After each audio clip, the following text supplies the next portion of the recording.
ఆత్మీయ తల్లులు, తండ్రులు. అనేక మంది ఆత్మీయ సంతానాన్ని కన్నారు. కొంతమంది భౌతికంగా గొడ్రాళ్ళు, పిల్లలు లేరు వాళ్ళకి, కానీ ఆత్మీయంగా వందలాది మంది ఆత్మీయ బిడ్డల్ని కలిగి ఉన్నారు. ఏమండి? అదే సంసారి పిల్లల కంటే విడవబడిన దాని పిల్లలు విస్తారం మగుతారు అన్న వాక్యం గుర్తుపెట్టుకోండి. అదే కొంతమంది నాకు పిల్లలు లేరు నేను ఎందుకు బతకాలి, ఆమె మొన్న పెళ్లి చేసుకుంది, నిన్న పిల్లగాడు పుట్టాడు, ఈమె మొన్న పెళ్లి నిన్న బిడ్డ పుట్టాడు, నా బతుకు ఎన్ని సంవత్సరాలు అయినా పిల్లలు లేరు, నా బతుకు నేను ఎందుకు బతకాలి, చచ్చిపోవాలి దేవుడా నన్ను చంపేయి అని ఏడుతూ ఉంటారు. కొంతమంది ట్రై కూడా చేస్తుంటారు, చీరలు చున్నీలు అవి వేసుకొని. నేను చెబుతున్నాను, భౌతికంగా నువ్వు కనిన బిడ్డ వానిని పెంచి పెద్ద చేస్తే అది నీ బాధ్యత. ఎవరన్నా ఒక తల్లి కన్న బిడ్డను పెంచి పెద్ద చేస్తే అది సేవ. కాబట్టి నీకు ఒకవేళ బిడ్డలు దేవుడు ఇవ్వకపోతే ఒక తల్లి కన్న బిడ్డ, ఒక దిక్కులేని బిడ్డను తెచ్చుకొని నీ బిడ్డగా నువ్వు పెంచి పెద్ద చేయి, అది సేవ అని రాస్తాడు దేవుడు. ఇటు మాతృ ప్రేమ చూపించుకోవడానికి అవకాశం దక్కిద్ది, బిడ్డ ప్రేమ పొందడానికి ఛాన్స్ దక్కిద్ది, అండ్ సేవ కూడా రికార్డ్ అయింది అక్కడ. నువ్వే కష్టపడి కని పెంచి పెద్ద చేసావు అనుకో, బాధ్యత అన్న లిస్టులో రాస్తాడు. ఏం చేసావు? ఏంది ప్రభా, ముగ్గురిని కన్నానండి, ముగ్గురిని కని పెంచి పెద్ద చేసి వాళ్ళకు ఉద్యోగాలు, పెళ్ళిళ్ళు, వాళ్ళ పిల్లలు, ఎన్ని బాధపడ్డాను అనుకున్నాను నేనంటే, అబ్బా గొప్ప త్యాగం చేసావు, ఎవరి కోసం చేసావు అంటాడు. ఎవరి కోసం అంటే అండి, మా అబ్బాయిలేండి, మా పిల్లలేండి. మరి నీ పిల్లల కోసం ఏడిచావు, నీ పిల్లల కోసం కష్టపడి నీ పిల్లల్ని కన్నావు, నీ పిల్లలు కాబట్టి పెంచి పెద్ద చేసావు, కన్నావు కాబట్టి బాధ్యతలు నెరవేర్చావు, కాబట్టి బాధ్యతలు నెరవేర్చిన దానికి ఏదో ఎంతో కొంత ఓ అంతేనా? సేవ లెక్కలోకి రాదు. అదే నువ్వు యేసయ్య ముందు నిలబడి, ప్రభా అదే ఒక తల్లి కన్న బిడ్డ ఇంకో తల్లి కన్న బిడ్డ ఇద్దరు పిల్లలు తెచ్చి నేను పెంచి పెద్ద చేశాను, రెక్కలు తెచ్చాను తండ్రి, నేను చేరదీయకపోతే వాళ్ళు ఏమైపోయేవాళ్ళు తండ్రి అంటే, అవును తల్లి నువ్వు సేవ చేసావురా, నువ్వు సేవ చేసావమ్మా అని రాస్తాడు. అనాథలకు సేవ చేసావమ్మా అని రాస్తాడు. అర్థమైందా? ఈ భౌతికమైన సేవకి ఇంత విలువిస్తే దేవుడు ఒక ఆత్మని నరకము నుంచి రక్షించడం అనేది ఎంత గొప్ప సేవో తెలుసా? నువ్వు భూమి మీద కని పెంచినోడైనా ఒకరోజు చచ్చిపోతాడు. నువ్వు మామూలుగా తెచ్చుకొని పెంచినోడైనా ఒకరోజు చచ్చిపోతాడు. నువ్వు చచ్చిపోతావు, వాడు చచ్చిపోతాడు. కానీ ఒక నశించిపోతున్న ఆత్మను నువ్వు రక్షించడానికి కష్టపడి త్యాగం చేస్తే దాని ఫలము ఎంతవరకు అంటే అది నిత్యత్వం పర్యంతం ఉంటుంది.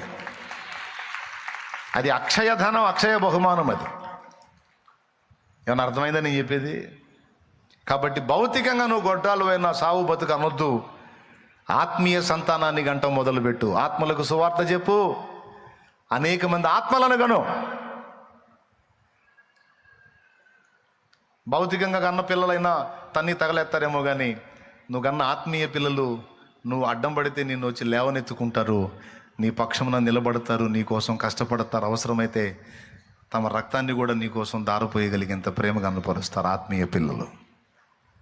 ఆత్మీయ పిల్లలు లోక మర్యాదలు మమకారాలు గతించిపోనే ఆత్మీయులతో అక్షయానుబంధం అనుగ్రహించితివే.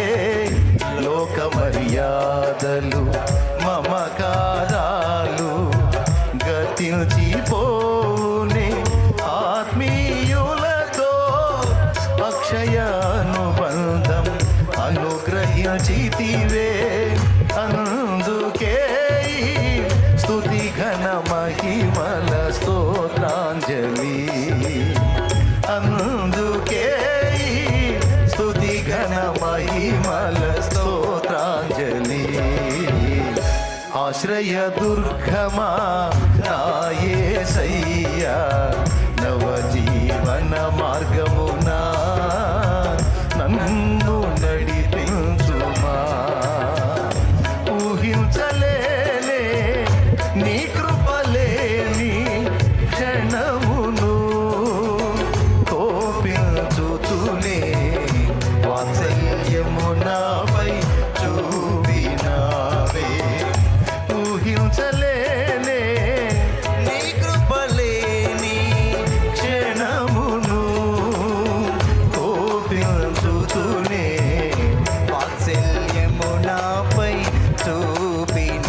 నీ దగ్గర డబ్బులు ఉన్నాయనుకో, నీ దగ్గర డబ్బులు, నీ పిల్లల్నే కాకుండా ఇంకా నలుగురు పిల్లల్ని చదివించు. నీ దగ్గర బాగా సౌండ్, నువ్వు ఫుల్ సౌండ్ అయితే ఇంకా నలుగురు పిల్లల్ని చదివించు, నలుగురికి జీవితాలు ఇవ్వు. ఏమమ్మా, నలుగురు ఆడపిల్లల్ని చదివించు, నలుగురు మగ పిల్లలు చదివించు. నీ దగ్గర డబ్బులు ఉంటాయి. కనీసం అంత సౌండ్ ఏం కాదు అన్నయ్య, నేను మీడియం అన్నయ్య అంటే ఒకరినన్నా చదివించు. సేవ లిస్టులో పడిద్ది. ఒక నిండు జీవితాన్ని నిలబెట్టిన భౌతికంగా, అలాగే ఆత్మీయంగా ఒక ఆత్మను రక్షిస్తే అది అక్షయ అనుబంధం. నువ్వు కనీ మోసి పెంచి పెద్ద చేసిన పిల్లలు. నా చిన్నప్పుడు 10 ఏళ్ల ప్రాయములో మా సొంత ఊర్లో నేను నడుచుకుంటా వెళ్తున్నప్పుడు, ఊరి వెలపటున్న దొడ్లు ఉంటాయి కదండి, గడ్డి వాములు వేసిన దొడ్లు. అందులో కష్టంలో మంచంలో ఒక ఆమె, మంచంలో లేదు, మంచం కింద ఉంది. ఎర్రని ఎండ, మధ్యాహ్నం 12 గంటల సమయంలో, ఏమండి, 4-5 పిల్లల్ని కన్నా తల్లి ఆమె. ఆ ఎండవేళ వచ్చి పాటి మట్టి ఉంది అక్కడ, ఆ పాటి మట్టిని చేతిలో పోసుకొని చెరుక్కొని ఆ మెత్తటి మన్ను నోట్లో పోసుకొని నవ్వులుతుంది.